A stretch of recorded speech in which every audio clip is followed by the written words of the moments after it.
Hello guys, welcome to your new digital class of maths for class 5 है ना। यहाँ पर हम आज से एक सीरीज स्टार्ट करने वाले हैं जो क्लास 5 के स्टूडेंट्स के लिए है, जहाँ पर कोई भी बुक यूज नहीं होगी। हम लोग किसी भी तरीके की बुक यूज नहीं करेंगे, केवल क्लास 5 में आने वाले जो कॉमन टॉपिक्स होते हैं जिनको बच्चों को समझने में थोड़ी सी प्रॉब्लम हो जाती है, तो उन टॉपिक्स को हम स्टार्टिंग से लेकर चलेंगे। किसी भी स्कूल के लिए, है ना, किसी भी पर्टिकुलर स्कूल के लिए नहीं है, किसी भी स्कूल के लिए किसी भी बुक में ये सारे कॉमन टॉपिक्स मिलते हैं आपको। लेकिन क्योंकि बच्चा जब क्लास 4 से क्लास 5 में आता है तो वहां उसे बहुत प्रॉब्लम फेस करनी पड़ती है। क्यों? क्योंकि क्लास 4 का सिलेबस कुछ और होता है, क्लास 5 में आकर एकदम से सिलेबस जो होता है बड़ा ब्रॉड हो जाता है, बच्चे बहुत कंफ्यूज हो जाते हैं और मैथ से डरने लगते हैं। तो अब आप लोगों को डरने की जरूरत बिल्कुल भी नहीं है। क्या करना है, केवल हमारे इस चैनल पर यानी श्वेता क्लासेस पर आपको आना है और डेली अपनी क्लासेस को देखना है। जो भी आपका टॉपिक है चैप्टर 1 से लेकर चैप्टर लास्ट तक, हम उन्हीं टॉपिक्स को लेकर चलेंगे जिससे जो आपके प्रॉब्लम्स हैं उनको हम सॉर्ट आउट कर सके, है ना। कोई पर्टिकुलर ऐसा क्वेश्चन नहीं होगा कि किसी बुक में है किसी बुक में नहीं है, केवल वो कॉमन टॉपिक्स होंगे, जैसे प्लेस वैल्यू हो गया, फेस वैल्यू हो गया, नंबर्स, होल नंबर्स हो गए, नेचुरल नंबर्स हो गए। तो ये सभी बुक्स में मिलते हैं ना आपको। फ्रैक्शंस है, फैक्टर्स है, तो हम केवल बेस क्लियर करेंगे आपका। बाकी क्वेश्चन से प्रैक्टिस आप लोग खुद करेंगे और जब कोई प्रॉब्लम होगी तो आप हमें मेल कर सकते हैं। दूसरा, अगर आप लोग चाहते हैं कि आप लोगों की ऑनलाइन क्लासेस भी स्टार्ट कर दूं मैं, तो आप लोग मुझे मैसेज करना कमेंट बॉक्स में। अगर बहुत सारे लोग चाहेंगे एक साथ कि हाँ लाइव क्लास होनी चाहिए, तो हम कोई ऐसा सुइटेबल टाइम रखेंगे उसके लिए जहां पर आप लोगों को एक लाइव क्लास दी जाएगी और आप लोग सारी प्रॉब्लम्स को हमसे शेयर कर सकते हैं। ठीक है, तो आज ही हमारी फर्स्ट क्लास है। अगर आप लोगों को क्लास पसंद आती है तो आप लोग लाइक, सब्सक्राइब और शेयर करना बिल्कुल मत भूलना। ठीक है, सब लोग ध्यान रखना। अगर क्लास पसंद आती है तो सब लोग लाइक भी करेंगे, शेयर भी करेंगे और सब्सक्राइब भी करेंगे। और आपको डेली एक क्लास मिलेगी जिसमें सारे कॉमन टॉपिक्स मिलेंगे स्टार्टिंग टू एंड। ठीक है, चलो अब आज के टॉपिक्स देख लेते हैं क्या है। आज का जो हमारा फर्स्ट टॉपिक है, होल नंबर। क्या होते हैं होल नंबर, बताइए। आप लोग बता सकते हैं होल नंबर क्या होता है? देखिए, बच्चे बहुत कंफ्यूज होते हैं कि मैम होल नंबर और नेचुरल नंबर क्या है। तो बच्चे आप लोग समझिए इस बात को कि जब हम किसी भी डिजिट को जीरो से स्टार्ट करते हैं, कहाँ से स्टार्ट करते हैं? जीरो से स्टार्ट करते हैं। ठीक है, 1 2 3 4 5 6 7 8 9 एंड 10 और टिल कहाँ तक? जहां तक भी आपकी डिजिट्स जाती है, जहां तक भी आपके नंबर होते हैं, वहां तक सारे होल नंबर्स होते हैं। लेकिन कहां से स्टार्ट होते हैं whole numbers? Whole numbers start from zero. ठीक है, क्लियर हो गया डाउट? अब कोई डाउट नहीं है होल नंबर में। आप लोग एक बार फिर से रिवाइज करेंगे कि होल नंबर कहां से स्टार्ट होते हैं? होल नंबर जीरो से स्टार्ट होते हैं। ठीक है, चलिए अब हम नेचुरल नंबर देख लेते हैं। देखिए, नेचुरल नंबर कहां से स्टार्ट होगा? Natural number will always start from 1। कहां से स्टार्ट होंगे? 1 से स्टार्ट होंगे। और कहां तक चलेंगे बताइए? कहां तक चलेंगे? Till and. जहां तक डिजिट्स जाती है, जहां तक आपके नंबर्स जाते हैं, वहां तक नेचुरल नंबर्स जाएंगे। लेकिन कहां से स्टार्ट होते हैं? देखो, natural number will start from 1 and whole numbers start from 0. अब एक क्वेश्चन ये आता है, if the natural number will be whole number, क्या कोई नेचुरल नंबर होल नंबर हो सकता है? तो हम क्या बोलेंगे? नो। क्या बोलेंगे? नो। क्यों बोलेंगे नो? भाई हम इसलिए नो बोलेंगे क्योंकि होल नंबर कहां से स्टार्ट है? जीरो से। पर अगर क्वेश्चन आपसे ऐसे पूछा जाए, is any whole number a natural number, क्या कोई होल नंबर नेचुरल नंबर हो सकता है? तो बिल्कुल होल नंबर नेचुरल नंबर हो सकता है। क्यों? क्योंकि होल नंबर तो जीरो से स्टार्ट है ना, और जीरो के बाद सारी काउंटिंग वही आती है जो नेचुरल नंबर्स में होती है। लेकिन नेचुरल नंबर्स में जीरो नहीं होता, इसीलिए जो नेचुरल नंबर्स होंगे वो होल नंबर नहीं हो सकते, लेकिन होल नंबर नेचुरल नंबर्स हो सकते हैं। ठीक है, अब देखो समझ में आ गया, क्लियर हो गया natural number and whole numbers. ठीक है, अब यहाँ देखिए इंटीजर्स, ये आप लोगों के लिए एक बहुत ही नया सा वर्ड है ना, एकदम न्यू वर्ड है। क्या होता है इंटीजर्स? सब बच्चे कंफ्यूज कि ये क्या आ गया, अब हम क्या करें, कैसे पढ़ें इसको। तो बिल्कुल घबराने की जरूरत नहीं है। यहाँ देखो, इंटीजर्स का मतलब होता है, मान लीजिए मैंने एक ये लाइन ड्रॉ कर ली, ठीक है, इस लाइन के बिल्कुल मिडिल में मैंने 0 रख लिया, है ना, और राइट साइड में, इसको बोलेंगे राइट साइड, राइट साइड में मैंने कुछ नंबर्स लिखे, ठीक है, और लेफ्ट साइड में कुछ नंबर्स लिखे। सेम नंबर्स ही लिखेंगे क्योंकि डिजिट्स तो सारी सेम होती है, ठीक है। अब ध्यान से देखना कि इंटीजर किसे बोलेंगे भाई। यहां पर भी मैंने 1 2 3 4 5 6 7 8 लिखा, सेम नंबर्स लेफ्ट साइड में भी लिख दिए। ये मान लीजिए ये हमारी राइट साइड है और ये हमारी लेफ्ट साइड है, ठीक है। अब जो राइट साइड में नंबर होंगे वो सारे प्लस के नंबर्स होंगे, ठीक है। कहां से? 0 से राइट साइड में सारे कैसे डिजिट्स होंगी? सब प्लस वाली डिजिट्स होंगी, ठीक है।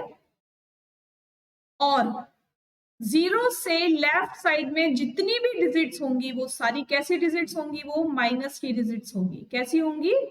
माइनस वाली डिजिट्स होंगी, ठीक है। अब देखो, ये माइनस वाली डिजिट्स और ये प्लस वाली डिजिट्स, तो हमारे पास कोई भी डिजिट चाहे वो माइनस में हो चाहे वो प्लस में हो, है ना, क्या बोलेंगे उसको? हम इंटीजर बोलेंगे। क्या बोलेंगे उसको? इंटीजर। इसका मतलब क्या हुआ कि इंटीजर का मतलब होता है कि कोई भी digit, if it is in positive sign और इन नेगेटिव साइन, किसी भी नंबर, मतलब कोई सा भी नंबर किसी भी साइन के साथ हो, उसको हम क्या बोलते हैं? इंटीजर्स बोलते हैं, यानी माइनस भी और प्लस में भी, ठीक है। समझ में आ गया? अब देखो एक छोटी सी चीज, एक बहुत छोटी सी चीज क्लास 5 के लिए, अगर मुझे किसी भी दो नेगेटिव नंबर या पॉजिटिव नंबर को मल्टीप्लिकेशन करना है, ठीक है, मल्टीप्लिकेशन, ठीक है, तो क्या होगा भैया? बताओ क्या आएगा?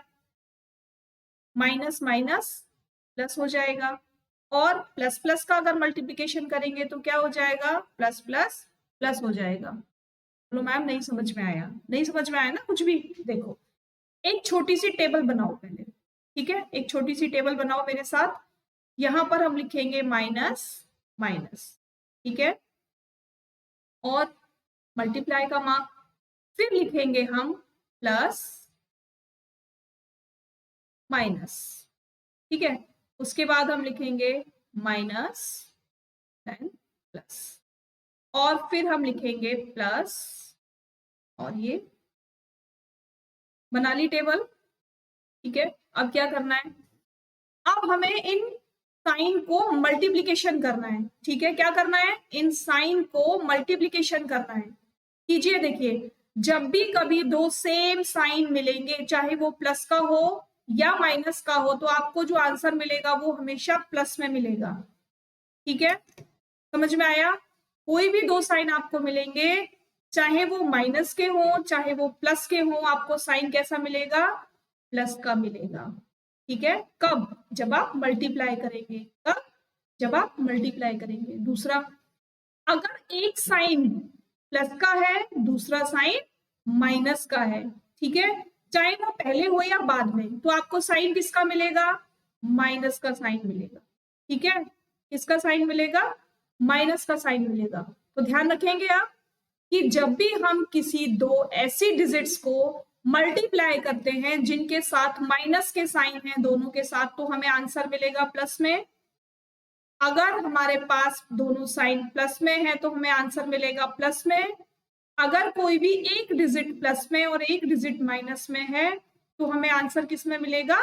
माइनस में, ठीक है। अब एक एग्जांपल देख लेते हैं इसके लिए, इसे रब आउट कर देती हूँ। छोटा सा एग्जांपल देखते हैं, उससे आप लोगों को बिल्कुल क्लियर हो जाएगा, ठीक है। चलिए, ये देखिए, एक नंबर लिया मैंने -3 और -4, इसको मल्टीप्लिकेशन करेंगे, ठीक है। अब एक नंबर मैंने लिया प्लस का 2 एंड माइनस का 3। फिर एक डिजिट और ली, माइनस का 5 प्लस का 2। ठीक है, इनको ब्रैकेट में बंद करेंगे ऐसे, क्योंकि जब भी हम किसी भी डिजिट को किसी साइन के साथ लिखते हैं और उनका मल्टीप्लिकेशन या डिवीजन या प्लस माइनस जो भी करते हैं, तो हम उस पूरी डिजिट को पहले ब्रैकेट में लिखते हैं। ठीक है, अब देखो डिजिट का डिजिट के साथ मल्टीप्लिकेशन कीजिए, 3 4 12, है ना। अब इस साइन के साथ मल्टीप्लिकेशन करेंगे तो क्या बताया था मैंने, माइनस का माइनस के साथ मल्टीप्लिकेशन करेंगे तो क्या मिलेगा, प्लस। ठीक है, अब यहां पर देखो 2 का 3 के साथ मल्टीप्लिकेशन करेंगे तो आंसर आएगा 6। अब प्लस और माइनस का भी मल्टीप्लिकेशन करेंगे जैसा यहां पर बताया था, तो क्या साइन मिला था हमें, माइनस का साइन मिला था ना, तो हम यहां पर भी माइनस लगाएंगे। ठीक है, नेक्स्ट वाला देखो, डिजिट का डिजिट के साथ मल्टीप्लिकेशन, 5 2 10। अब क्या करना है, -5 और प्लस, सॉरी माइनस और प्लस का भी तो मल्टीप्लिकेशन करना है, तो क्या हो जाएगा, माइनस प्लस माइनस। समझ में आ गया, यही हमारे क्या होते हैं, इंटीजर्स। जब हमें कोई भी डिजिट या कोई भी आंसर हमें प्लस में मिले या माइनस में मिले, तब हम उसको इंटीजर्स कहते हैं। ठीक है, क्लियर हो गया इंटीजर। चलो अब आगे चलते हैं। नेक्स्ट जो टॉपिक है वो है Indian system and international system. Indian system हम लोग बचपन से पढ़ते आते हैं। जब हमें क्लास 1 में हम एंट्री लेते हैं और मैथ्स करते हैं, तो हमें मैम क्या सिखाती है, मैम हमें सिखाती है बच्चे सबसे पहले आपको लिखना है वंस, टेंस, 100, 1000, 10,000, लाख, 10 लाख, करोड़, 10 करोड़, है ना, ऐसे ही सिखाती है ना मैम। फिर क्या बोलती है, फिर मैम आपको सिखाती है कि अब आप इन पर क्या लगाइए, डिजिट लिखने के बाद क्या करेंगे, कॉमा लगाएंगे। ठीक है, कॉमा लगाएंगे। तो जब हम इंडियन सिस्टम में कॉमा लगाते हैं, तो देखिए जो पहला कॉमा लगेगा, राइट हैंड साइड से देखना कहां से चल रही हूँ, देखो मैं इस तरफ से चलूंगी ऐसे, तो जो पहला कॉमा लगेगा वो वंस, टेंस और 100 के बाद लगेगा। ठीक है, समझ में आया, पहला कॉमा जो लगेगा वो वंस, टेंस और 100 के बाद लगेगा। उसके बाद देखो यहाँ पर ध्यान से 2 के पेयर बन रहे हैं ना, 1000, 10,000, लाख, 10 लाख, करोड़, 10 करोड़, है ना। तो जब 2 के पेयर्स बन रहे हैं तो हम कॉमा कितने कितने के बाद लगाएंगे, हम भी अपने कॉमा को 2 के बाद ही प्लस करेंगे, यानी 2 डिजिट्स के बाद ही प्लस करेंगे। ध्यान रखना, पहला जो कॉमा लगेगा वो 100 के बाद लगेगा। कहाँ लगेगा, 100 के बाद। किसमें, इंडियन सिस्टम में जो पहला कॉमा लगेगा वो 100 के बाद लगेगा। उसके बाद राइट टू लेफ्ट चलेंगे, कभी भी लेफ्ट टू राइट नहीं चलिएगा। ठीक है, लिखना भी राइट टू लेफ्ट स्टार्ट करते हैं। मैथ्स में जब हम वंस, टेंस, 100 लिखते हैं तो राइट टू लेफ्ट चलते हैं, ऐसे इस तरफ से नहीं चलते। ठीक है, तो इस तरफ से लिखना स्टार्ट करेंगे और इसी तरफ से हम कॉमा लगाना भी स्टार्ट करेंगे। अब एक डिजिट देख लेते हैं, हमारे पास एक डिजिट है जिसे हमें यहाँ पर प्लेस करना है और क्या करना है, हमें वहां कॉमा लगाना है। ठीक है, 370854 8। ठीक है, अब देखिए कहां से लिखना स्टार्ट करेंगे, हम यहां से लिखना स्टार्ट करते हैं। वंस के नीचे फिर से लिख दूं एक बार, वंस, टेंस, 100, 1000, 10,000, लाख, 10 लाख, करोड़ और 10 करोड़। ठीक है, वंस की प्लेस से यहां राइट हैंड साइड से लिखना स्टार्ट करेंगे, 8 2 4 5 8 0 7 और ये 3। ठीक है, तो कहां तक डिजिट पहुंची हमारी अभी, 10 करोड़, सॉरी करोड़ तक पहुंची है ना। अब हमें कॉमा प्लेस करना है, तो हम क्या करेंगे, ये कॉमा लगा देंगे। ठीक है, ये हमने कॉमा प्लेस कर दिए। ये तो हो गया हमारा, क्या हो गया, इंडियन सिस्टम। समझ में आया, क्लियर हो गया कैसे लिखते हैं इंडियन सिस्टम में, वंस, टेंस, 100, 1000, 10,000, लाख, 10 लाख, करोड़, 10 करोड़ और उसके आगे बढ़ते चले जाएंगे। अभी इतनी बड़ी डिजिट आपको नहीं आएगी, आपको केवल हार्डली 10,000 तक और लैख और 10 लाख तक ही आएगी डिजिट। ठीक है, अब हम देखते हैं इंटरनेशनल सिस्टम। क्या है इंटरनेशनल सिस्टम? देखो, इंटरनेशनल सिस्टम में भी जो फर्स्ट 3 डिजिट्स आएंगी वो तो सेम आएंगी, वंस, टेंस, 100, 1000, 10,000। अब 10,000 के बाद ध्यान रखना यहाँ पर चेंज हो जाएगा, यहाँ पर क्या हो जाएगा 100,000, मिलियन, 10 मिलियन, 100 मिलियन। समझ में आ रहा है कहां से चेंज हुआ? यहां से पैटर्न चेंज हुआ है ना। कहां से चेंज हुआ? 10,000 से पैटर्न चेंज हो गया इंटरनेशनल सिस्टम का। वहां पर हम लोगों ने लैख 10 लाख पढ़ा था, यहाँ पर क्या पढ़ा? 100,000, मिलियन, 10 मिलियन और 100 मिलियन। ठीक है, क्लियर हो गया। अब देखो यहाँ डिजिट्स को जब हम रखते हैं तो कैसे रखते हैं? यही सेम डिजिट हम यहाँ रखेंगे, 8, 2, 4, 5, 8, 0, 7, 0, 7 और ये 3।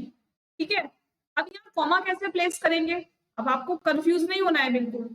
इंडियन सिस्टम में फर्स्ट कॉमा 3 डिजिट के बाद राइट से लेफ्ट की तरफ यानी 100 के बाद, उसके बाद 2 के बाद। लेकिन इंटरनेशनल सिस्टम में सारे कॉमा देखो 3 के पेयर्स बन रहे हैं। हम यूं भी ध्यान रख सकते हैं कि यहाँ पर पेयर्स कितने कितने के बन रहे हैं, यहाँ पर पेयर्स 3 के बन रहे हैं। ठीक है, ये देखो 1 10 100, 1000 10,000, 100,000, मिलियन 10 मिलियन, 100 मिलियन। तो कॉमा भी कहाँ प्लेस करेंगे? कॉमा भी हम 3 डिजिट्स के बाद ही प्लेस करेंगे। ठीक है, समझ में आया है ना? इजी, कोई प्रॉब्लम? अगर आपको प्रॉब्लम है तो आप लोग कमेंट बॉक्स में कमेंट करेंगे। जो कुछ नहीं समझ में आया या कोई क्वेश्चन आपकी तरफ से है जो आपको नहीं समझ में आ रहा है तो क्या करना है आप लोगों को? कमेंट बॉक्स में कमेंट करना। ठीक है, चलिए नेक्स्ट देखिए, expanded form and standard form. कोई डिजिट आपको दी गई है 37050281। ठीक है, अब यहाँ पर ना तो इंडियन सिस्टम पूछे बोला है ना इंटरनेशनल सिस्टम बोला है। जब आपको कोई सिस्टम ना दिया जाए तो आप सेम अपने इंडियन सिस्टम में इसको एक्सपेंडेड फॉर्म में चेंज करेंगे। ठीक है, मुझे इस डिजिट को एक्सपेंडेड फॉर्म में चेंज करना है तो मैं क्या करूंगी? सिंपल इसके ऊपर क्या करना है? देखो, एक तो तरीका ये है कि एक एक डिजिट लिखते जाइए। मैंने लिखा 3 के बाद कितनी डिजिट है? 1 2 3 4 5 6 7। ठीक है, कितनी डिजिट है? 7। तो 1 2 3 4 5 6 7, 0 मार्क कर लिए। देन उसके बाद क्या करना है? प्लस, फिर कौन सी डिजिट है? 7। 7 के बाद कितने डिजिट है? देखो 1 2 3 4 5 6। तो हम क्या करेंगे? 1 2 3 4 5। ठीक है, देन प्लस। अब देखो यहाँ पर क्या है? 0। अगर आप लिखना चाहते हो, कंफ्यूज नहीं होना है तो आप लिख भी सकते हो, अदरवाइज नहीं भी लिख सकते हो तो भी आपका रॉन्ग नहीं होगा। मान लीजिए मैंने ये वाला 0 यहाँ लिख लिया और 0 के बाद कितने डिजिट्स हैं? 1 2 3 4 5। तो 1, इस 0 को उसमें काउंट मत करना क्योंकि ये 0 हमने एज अ डिजिट लिखा है ना। 1 2 3 4 5। ठीक है, अब यहाँ पर स्पेस नहीं है मेरे पास तो मैं नीचे लिख देती हूँ। देन 5 के बाद कितने डिजिट है? 4। 1 2 3 4। अब क्या करना है? 2 नहीं, फिर से आ गया 0 तो हम 0 को लिख लिए। 0 के बाद कितनी डिजिट है? 1 2 3। देन 2 के बाद 1 2, देन 8 के बाद 1, देन 1।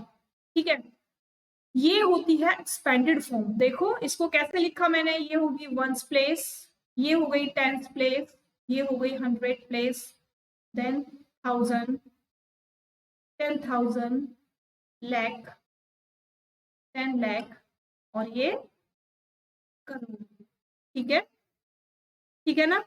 अब देखो इसी वाली डिजिट को, इस वाली डिजिट को अगर हमें एज ए क्वेश्चन दिया जाए और हमसे ये कहा जाए कि इसको आप किस में चेंज करिए? स्टैंडर्ड फॉर्म में चेंज कीजिए। तो स्टैंडर्ड फॉर्म में चेंज करने के लिए हम सबसे पहले क्या लिखेंगे? सबसे पहले हम यहाँ लिख लेंगे वंस, टेंस, 100, 1000, 10,000, लाख, 10 लाख, करोड़। क्यों करना है आपको ऐसा? आपको ऐसा इसलिए करना है कि अगर आप ऐसे अपने डिजिट को लिख लेंगे तो कभी भी आपसे मिस्टेक नहीं होगी। क्या नहीं होगी? मिस्टेक नहीं होगी। जहां पर डिजिट है वहां लिख देंगे, और अगर डिजिट नहीं है तो वहां पर 0 लिखेंगे। देखते हैं कैसे। यहाँ से स्टार्ट करते हैं 3 से, या यहाँ से स्टार्ट कीजिए। 1, देखिए 1 कौन सी प्लेस पर है? 1, क्या 1 के आगे कोई डिजिट है? नहीं है, नहीं है ना, तो 1 कौन सी प्लेस पर लिखेंगे? वंस प्लेस पर लिखेंगे। ठीक है, अब ये देखिए क्या लिखा हुआ है? टी, टी यानी टेंस, और 10 में कितने 0 होते हैं? 1, यानी जो 8 है वो कौन सी प्लेस पर है? अगर 8 को ऐसे देखते हैं वंस और टेंस, तो 8 कौन सी प्लेस पर है? टेंस प्लेस पर है ना, तो हम 8 को टेंस प्लेस पर लिख देंगे। ठीक है, यहाँ बनाएगा। यहाँ पर 200 कौन सी प्लेस पर है? देखो 200 का 2 कौन सी प्लेस पर है? वंस, टेंस और 100 कौन सी प्लेस पर है? 2 100 प्लेस पर है, तो इसको हम 100 प्लेस पर लिख देंगे। नेक्स्ट देखो 1000, क्या 1000 में कोई डिजिट है? कोई भी डिजिट नहीं है, तो हम क्या करेंगे? जब कोई डिजिट नहीं है जिस प्लेस पर, तो उसको हम क्या करेंगे? 0 लिखेंगे। ठीक है, नेक्स्ट यहाँ पर 5 देखो कौन सी प्लेस पर है? 1, 10, 100, 1000 और ये 10,000, यानी 5 कौन सी प्लेस पर है? 10,000 प्लेस पर है, लिख दिया। अब यहाँ पर कोई डिजिट है क्या? नहीं है, तो हम क्या करेंगे? लाख प्लेस पर 0 लिखेंगे।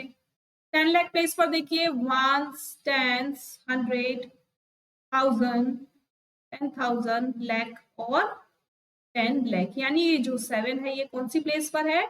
10 लाख प्लेस पर है, तो हम 7 लिख देंगे 10 लाख प्लेस।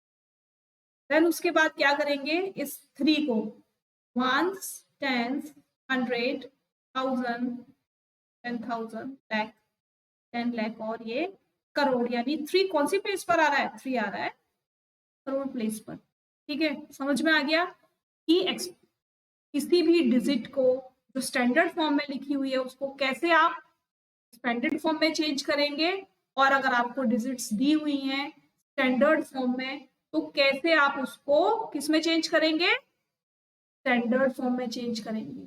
ठीक है, चलिए नेक्स्ट हमारा टॉपिक है प्लेस वैल्यू और फेस वैल्यू। ये सबसे इजी टॉपिक है और आज का लास्ट टॉपिक है ना, इतना आप लोग रिवाइज करेंगे। उसके बाद जो आगे के क्वेश्चंस होंगे या आगे के जो भी टॉपिक्स होंगे नेक्स्ट वीडियो में शेयर करेंगे। ठीक है, चलिए देखिए प्लेस वैल्यू क्या होता है। अभी मैंने आपको इंडियन सिस्टम और इंटरनेशनल सिस्टम इसीलिए सिखाया था जिससे आपको प्लेस वैल्यू और फेस वैल्यू में प्रॉब्लम ना आए। यहाँ डिजिट लिखते हैं। ठीक है, अब मैंने एक वर्ड को अंडरलाइन, नंबर को अंडरलाइन किया, मैंने एक नंबर को अंडरलाइन किया और मैंने पूछा what is the place value of 7 in this digit? What is the, क्या क्वेश्चन आया? What is the place value of 7? क्या है 7 की प्लेस वैल्यू? तो क्या करेंगे? सिंपल, कुछ नहीं करेंगे, है ना, सिर्फ 1, 10, 100, 1000, 10,000 और लाख, इतना लिखेंगे। इतना लिखते ही हमें पता चल जाएगा कि जो 7 है वो कौन सी प्लेस पर है। देखिए आपको दिख रहा है ना 7 कौन सी प्लेस पर है? 7,000 प्लेस पर है, तो हम क्या लिखेंगे? The place value of 7 is 7,000। ठीक है, समझ में आ गया? प्लेस वैल्यू क्लियर हो गया? ऐसे ही किसी भी डिजिट की आपसे प्लेस वैल्यू पूछ ली जाए तो आप लोग इसी तरीके से उसके ऊपर 1, 10, 100, right to left, left to right नहीं लिखेंगे, राइट टू लेफ्ट लिखेंगे। ठीक है, नेक्स्ट आता है हमारा फेस वैल्यू। अब फेस वैल्यू क्या होता है भाई? देखो फेस माने फेस तो सबका एक होता है ना, आपका भी फेस एक है, मेरा भी फेस एक ही है। किसी भी तरफ से देख लो वो एक ही दिखेगा, दिखेगा ना? क्या दो दिखेंगे? नहीं, नहीं दिखेंगे ना दो। तो फेस का मतलब अगर 1 होता है यानी फेस एक ही होता है, तो किसी भी डिजिट की फेस वैल्यू भी तो वही होगी जो नंबर हमें शो कर रहा है। भाई जिसका फेस हमें दिखाई देगा हम उसका नाम लेके ही तो बुलाएंगे उसको, तो ऐसे ही जिस डिजिट का हमें फेस शो कर रहा है हम उस डिजिट को उस नाम से ही बुलाएंगे। यहाँ पर अगर मैं लिख दूं 2 6 7 8 9, यहाँ पर मैंने पूछा 6 की फेस वैल्यू, तो फेस क्या होता है? ओनली 1, तो लिखेंगे the face value of 6 is 6। क्या हो जाएगी 6 की फेस वैल्यू? 6 की फेस वैल्यू 6 ही होगी। ठीक है, समझ में आ गया? Place value and face value, confusion दूर हो गया है ना। अब तक कंफ्यूजन रहता था कि ये फेस वैल्यू और प्लेस वैल्यू में कैसे डिफ्रेंशिएट करें, तो अब समझ में आ जाएगा कि प्लेस मतलब जिस जगह पर वो है, ठीक है, जिस जगह पर वो है, और फेस मतलब क्योंकि सबका फेस एक ही होता है तो हम भी क्या करेंगे, फेस का मतलब तो फेस ही होता है, तो हम क्या लिखेंगे, उस डिजिट को सेम लिख देंगे। ठीक है, तो ये हो गया हमारे आज के कुछ टॉपिक्स। क्योंकि आज फर्स्ट डे है, बहुत सारा एक साथ कराएंगे तो मिक्सअप हो जाएगा। आप लोग इतने की प्रैक्टिस करना, और अगर वीडियो पसंद आई है तो लाइक शेयर और सब्सक्राइब जरूर करना, और कमेंट करके मुझे बताना कि वीडियो आप लोगों को कितनी पसंद आई है ना। अगर आप लोगों की कोई क्वेरी है तो क्या करना है, तो भी आप लोगों को कमेंट बॉक्स में कमेंट करना है। ठीक है, और अगर लाइव सेशन चाहते हैं तो लाइव सेशन के लिए आप लोग मुझे कमेंट करेंगे, फिर कोई ऐसा पर्टिकुलर डे, कोई ऐसा पर्टिकुलर टाइम हम निकालेंगे जिस टाइम हम सब लोग एक साथ लाइव क्लास ले सकें, आप लोग अपने डाउट्स को क्लियर कर सको। ठीक है, चलिए आज के लिए इतना ही। Thank you, bye bye.